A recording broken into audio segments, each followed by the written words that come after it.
శ్రీకాకుళం జిల్లాలో గంజాయి విక్రయిస్తున్న గంజాయి బ్యాచ్ను పోలీసులు పట్టుకున్నారు.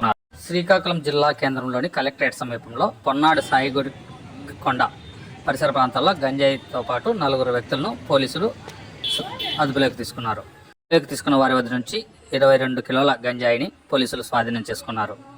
పోలీసు విచారణలో ఈ వ్యవహారంలో మరో 5 పాత్ర ఉన్నట్లు స్పష్టం కావడంతో ఆ 5 కూడా పోలీసులు అదుపులోకి తీసుకున్నారు. వీరి వద్ద నుండి 22 కిలోల గంజాయితో పాటు 2 ద్విచక్ర వాహనము, 2 సెల్ ఫోన్లు కూడా స్వాధీనం చేసుకున్నట్లు శ్రీకాకుళం జిల్లా ఎస్పీ మహేశ్వర్ రెడ్డి ఆదివారం పత్రికా సమావేశంలో వెల్లడించారు. ఒరిస్సా నుంచి శ్రీకాకుళం తీసుకొచ్చి గంజాయి విక్రయాలు సాగిస్తున్నట్లు పోలీసు విచారణలో తేలిందని ఎస్పీ తెలిపారు. అయితే ఇక నుండి గంజాయి విక్రయించే వారితో పాటు కొనుగోలు చేసే వారిని కూడా అదుపులోకి తీసుకుంటామని ఎస్పీ స్పష్టం చేశారు. ఇప్పుడు అదుపులోకి తీసుకున్న 9 మంది యువకులు కావడం కొంచెం ఆందోళన కలిగించే అంశంగా ఎస్పీ పేర్కొన్నారు. శ్రీకాకుళం జిల్లా పోలీస్కి సంబంధించి శ్రీకాకుళం 1 టౌన్ పోలీస్ స్టేషన్ లిమిట్స్లో గాంజాకి సంబంధించి ఒక కేసు రిజిస్టర్ చేయడం జరిగింది. ఇందులో మనకి టోటల్గా రఫ్లీ 22 కిలోస్ గాంజాని సీజ్ చేయడం జరిగింది. దాంతోపాటు ఒక 2 బైక్స్ని 4 మొబైల్ ఫోన్స్ని కూడా సీజ్ చేశారు. ఇందులో టోటల్గా మనకు అక్యూజ్డ్ టోటల్గా వచ్చి 12 మంది ఉన్నారు. అందులో 9 మందిని అరెస్ట్ చేయడం జరిగింది. వీళ్ళలో శ్రీకాకుళంకి సంబంధించి 7 మంది ఉన్నారు. అండ్ బ్యాక్వర్డ్ లింకేజ్ వచ్చి మనకి 2 ఒడిస్సాకి సంబంధించిన వాళ్ళు ఉన్నారు. వీళ్ళు కాకుండా ఇంకొక 3 అరెస్ట్ కావాల్సిన వాళ్ళు కూడా ఉన్నారు. వాళ్ళని కూడా అరెస్ట్ చేసిన తర్వాత ఫర్దర్ మనకి ఏదైనా బ్యాక్వర్డ్ లింక్ కానీ ఫార్వర్డ్ లింక్ కానీ ఏదైనా ఉంటే వాళ్ళని కూడా అరెస్ట్ చేస్తాం ఫర్దర్గా కూడా ఇన్వెస్టిగేషన్ చేసి. ఇందులో మనకి చైన్ లింక్లో ఇంకొకటి తెలిసింది ఏంటంటే కన్జ్యూమర్స్ ఎవరైతే ఉన్నారో, ఎవరైతే దీన్ని గాంజాని యూజ్ చేస్తున్నారో వాళ్ళని కూడా కొంతమందిని ఐడెంటిఫై చేయడం జరిగింది. సో వాళ్ళకందరికీ ఏంటంటే ప్రొసీజర్ ప్రకారం మనం రీహాబిలిటేషన్ సెంటర్కి పంపించి అక్కడ వాళ్ళకి కౌన్సిలింగ్ ఇచ్చి ఫర్దర్గా నెక్స్ట్ ప్రాసెస్ ఏం చేయాలో అది మనం కంప్లీట్ చేస్తాం. సో మనకి ఈ కేసుకి సంబంధించి మన ఎస్డిపిఓ టీం ఏదైతే ఉందో అది మన SB team and local police station team అందరూ 3 కలిసి అది చాలా బాగా చేశారు అందరు టీం మొత్తం.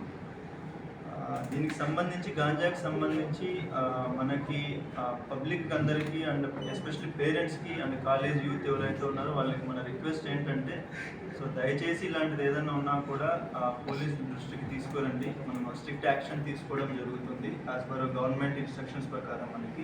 మనకి ఆనరబుల్ సీఎం సార్ కావచ్చు, డిప్యూటీ సీఎం సార్ కావచ్చు, డీజీ సార్ కావచ్చు, వీళ్ళ ఇన్స్ట్రక్షన్స్ ప్రకారం సో స్ట్రిక్ట్ యాక్షన్ తీసుకుంటాం. మనకి దీనికి సంబంధించి ఏదైనా ఇన్ఫర్మేషన్ ఉన్నా మనకు ముందే ప్రొవైడ్ చేయాలి అని చెప్పి అడుగుతాం. Thank you. సార్, ఈ 3 అరెస్ట్ కావాల్సిన వాళ్ళు మన స్టేటా వేరే స్టేట్ వాళ్ళు. ఇందులో మైనర్లు ఎవరైనా ఉన్నారు సార్? ఇందులో మైనర్స్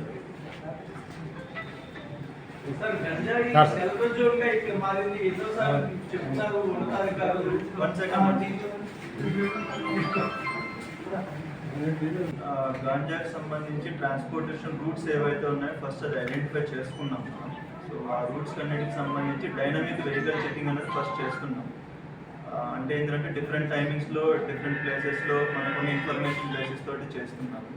అది కాకుండా ఫిక్స్డ్గా చెక్ పోస్ట్ కూడా పెట్టడం జరిగింది. ఇచ్చాపురం దగ్గర ఒకటి, పైడి భీమవరం దగ్గర ఒకటి, పాతపట్నం దగ్గర ఒకటి, మనకి పర్లాకిమిడి నుంచి పాతపట్నంకి ఏదైతే రూట్ ఉందో అక్కడ పెట్టడం జరిగింది. దీంతో పాటు మనకి లోకల్గా ఎవరైతే ఉండి ఈ పెడిలింగ్ చేస్తున్నారో అండ్ ఇక్కడ నుంచి ఉండి ఒడిస్సా వాళ్ళతోటి అండ్ బయట వాళ్ళతోటి ఎవరైతే కోఆర్డినేట్ చేస్తున్నారో వాళ్ళని కూడా ఐడెంటిఫై చేయడం జరిగింది. వాళ్ళపైన సర్వేలెన్స్ పెట్టాము. మనకు ఇన్ఫర్మేషన్ బేసిస్ తోటి అది యాక్షన్ తీసుకోవడం జరుగుతుంది. దీంతో పాటు ఇంకొక దీనికి అడిషనల్గా ఏంటంటే అవేర్నెస్ క్యాంపెయిన్స్ రన్ చేయడం.